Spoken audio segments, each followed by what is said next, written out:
प्रिय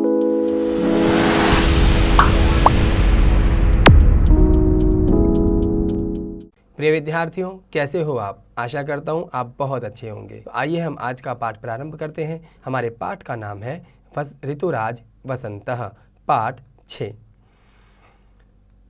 जो शब्दांश शब्द या धातु से पूर्व लगकर उनके अर्थ में परिवर्तन करते हैं उन्हें उपसर्ग कहते हैं। इनका स्वतंत्र रूप से प्रयोग नहीं होता, जैसे गम जाना, आगम आना, निर्गम निकलना, अनु जमा गम पीछे जाना, अव जमा गम जानना। आइए अब हम कुछ उपसर्गों का अध्ययन करते हैं। अनु जमा गम पीछे पीछे चलना। बालः अम्बाम अनुगच्छति, छात्रः अध्यापकम अनुगच्छन्ति। हिंदी अनुवाद: बालक माता का अनुसरण करता है, अर्थात माता के पीछे पीछे चलता है। छात्रः शिक्षक का अनुसरण करते हैं, अर्थात छात्र शिक्षक की बातों का अनुसरण करते हैं, अर्थात उनकी आज्ञा का पालन करते हैं। अनु जमा क्री नकल करना। पुत्र जनकम अनुकरोति, वानरः बालकः अनुकरोति। हिंदी अनुवाद: पुत्र पिता की नकल करता है, बंदर बालकों की नकल करता है। अनु जमा नि प्रार्थना करना।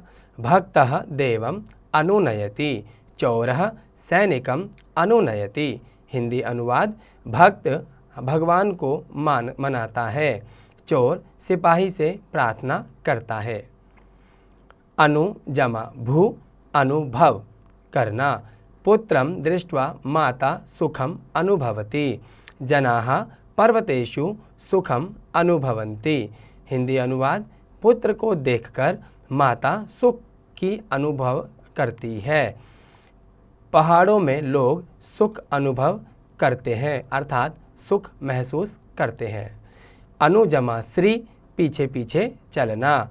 सीता रामम अनुसरति, विद्वान ज्ञानम अनुसरति। हिंदी अनुवाद: सीता राम के पीछे चलती है, विद्वान ज्ञान के पीछे चलते हैं। आ जमा गम आना।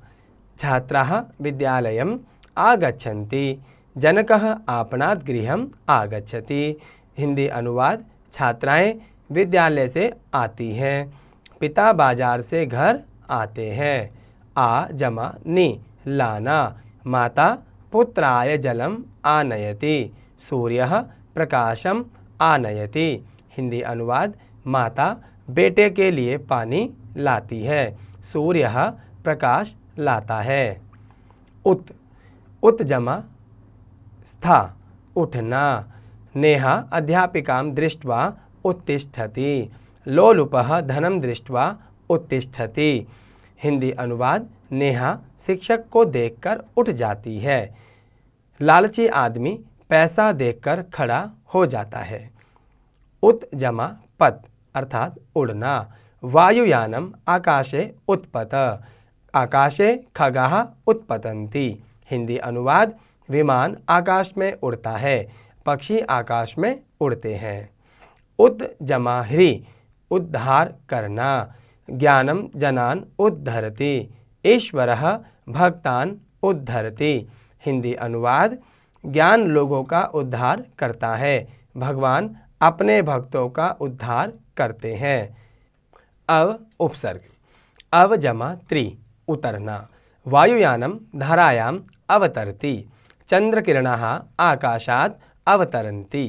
हिंदी अनुवाद: हवाई जहाज धरती पर उतरता है, चांद की किरण आकाश से उतरती है। अव जमा सद अर्थात दुखी होना। रुग्णः पीडया अवसीदति, अनुत्तीर्णः छात्रः अवसीदति। हिंदी अनुवाद: बीमार व्यक्ति पीड़ा से दुखी होता है, अनुत्तीर्ण छात्र दुखी होता है। प्र उपसर्ग। प्र जमा नम अर्थात प्रणाम करना। छात्रौ गुरुं प्रणमतः, अहम जनकं प्रणमामि।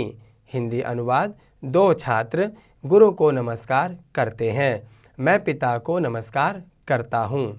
प्रजमा विश प्रवेश करना। अध्यापकः कक्षां प्रविशति। मूषकः गृहं प्रविशति। हिंदी अनुवाद। अध्यापक कक्षा में प्रवेश करते हैं, चूहा घर में प्रवेश करता है। उत उपसर्ग। प्रजमा रूह अर्थात उगना। सूर्यः प्रातःकाले प्ररोहति। वृक्षः अंकुरात् प्ररोहति। हिंदी अनुवाद। सुबह सूरज उग आया, अंकुर से वृक्ष उग आया। प्रजमा सद अर्थात प्रसन्न होना।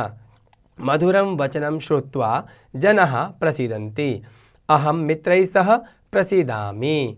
हिंदी अनुवाद। मीठे बोल सुनकर लोग प्रसन्न रहते हैं, मैं दोस्तों के साथ खुश हूँ। प्यारे विद्यार्थियों, आपके समक्ष मैंने अभी कुछ उपसर्गों का उच्चारण किया और उनके साथ धातु का प्रयोग किया। आशा करता हूँ कि आप भी उन उपसर्गों के साथ कुछ वाक्यों का प्रयोग जरूर करेंगे। अनामिका इंद्रे च परस्परं वार्तालापं कुरुतः। अनामिका, हे इंद्रे किं त्वं जानासि यत् भारते 6 ऋतवः भवन्ति। इंद्रा, आम जानामि, तेषां नामानि सन्ति वसन्तः, ग्रीष्मः, वर्षा, शरद, हेमन्तः, शिशिरः च। अनामिका, वसंत ऋतु कदा आगच्छति? इंद्रा, वसंत ऋतु तु फरवरी मासे आगच्छति। अनामिका, वसंत ऋतौ किं किं भवति? इंद्रा, वसंत ऋतौ सुगंधितः पवनः मंदं मंदं वहति। वृक्षेषु नवीनानि पत्राणि प्रभवन्ति, पुष्पाणि च विकसन्ति, सर्वत्र सुगंधः प्रसरति। पिकाः आम्रवृक्षेषु उपविशन्ति, कूजन्ति च। वने मृगाः इतस्ततः विहरन्ति, आकाशे खगाः उत्पतन्ति, जनाः कोकिलानां मधुरं स्वरं श्रुत्वा प्रसीदन्ति। सर्वस्य पादपेषु नवीनानि पुष्पितानि पुष्पाणि उद्भवन्ति। अनामिका, हे इन्द्रे अस्मिन् काले वातावरणं कीदृशं भवति? इंद्रा, हे अनामिके, वसन्ते न अति उष्णं न अति शीतं च भवति, सूर्यतपो अपि सुखदः भवति, जनाः अस्यां ऋतौ सुखम् अनुभवन्ति, होलिको उत्सव अपि वसंत ऋतौ आगच्छति। अनामिका, सर्वासु ऋतुषु वसन्तः सर्वोत्तमः रम्यतमः च अस्ति, अतः जनाः एतां ऋतुराजः कथयन्ति। हिंदी अनुवाद।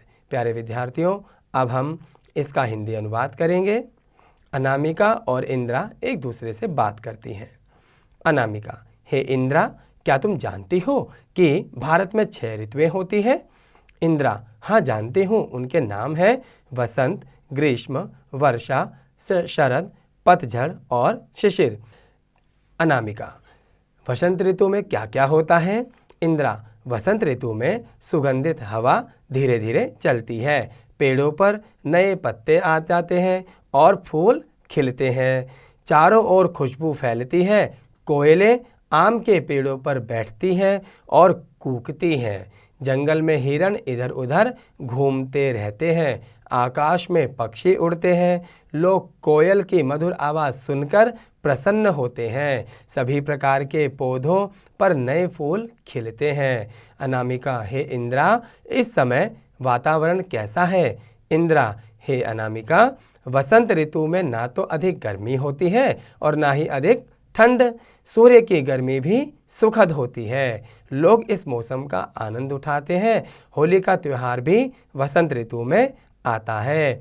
अनामिका, सभी ऋतुओं में वसंत सर्वोत्तम और सबसे सुंदर है, इसलिए लोग इसे ऋतुओं का राजा भी कहते हैं। प्यारे विद्यार्थियों, आपने इस पाठ के माध्यम से जाना कि वसंत ऋतुओं को ऋतुओं का राजा क्यों कहा जाता है। तो मैं आशा करता हूँ आपको यह पाठ समझ आया होगा।